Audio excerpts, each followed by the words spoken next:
ചില സിനിമകളിലെ ചില ഡയലോഗുകൾ കയറി അങ്ങ് ഹിറ്റാകും, മനസ്സിൽ നിന്ന് പോകില്ല.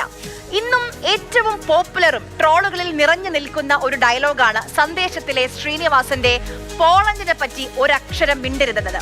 സന്ദേശത്തിലെ എപ്പിക് ഡയലോഗ്. ഇന്ന് പോളണ്ടിനെ പറ്റി രണ്ടക്ഷരം പറയാനുണ്ട്. പോളണ്ടിൽ കമ്മ്യൂണിസ്റ്റ് പാർട്ടിയെ നിരോധിച്ചു. രാജ്യത്തെ ഭരണഘടന ലംഘിക്കുന്നു എന്ന് ചൂണ്ടിക്കാണിച്ച് ഭരണഘടനാ ട്രൈബ്യൂണലാണ് കമ്മ്യൂണിസ്റ്റ് പാർട്ടി ഓഫ് പോളണ്ട് നിരോധിച്ചത്. 5 വർഷം മുൻപാണ് ഇതിന്റെ നടപടിക്രമങ്ങൾ ആരംഭിച്ചത്. പോളണ്ടിലെ മുൻ ജസ്റ്റിസ് മിനിസ്റ്ററാണ് ആദ്യം ഇതിന് ശുപാർശ ചെയ്തത്. കഴിഞ്ഞ മാസം പ്രസിഡന്റ് കരോൾ നവറോക്കിയും ഇതേ അഭിപ്രായം മുന്നോട്ട് വെച്ചു. 2002 കമ്മ്യൂണിസ്റ്റ് പാർട്ടി ഓഫ് പോളണ്ട് നിലവിൽ വരുന്നത്. 2ാം ലോക യുദ്ധത്തിന് മുൻപുള്ള കമ്മ്യൂണിസ്റ്റ് പാർട്ടിയുടെ പിന്തുടർച്ചക്കാരെന്ന് അവകാശപ്പെട്ടാണ് നിലവിൽ വന്നത്. ക്രിമിനലുകളെ ഗ്ലോറിഫൈ ചെയ്യുന്ന പാർട്ടിക്ക് പോളിഷ് നിയമവ്യവസ്ഥയിൽ സ്ഥലമില്ല എന്നാണ് ഭരണഘടനാ കോടതിയുടെ വിധി.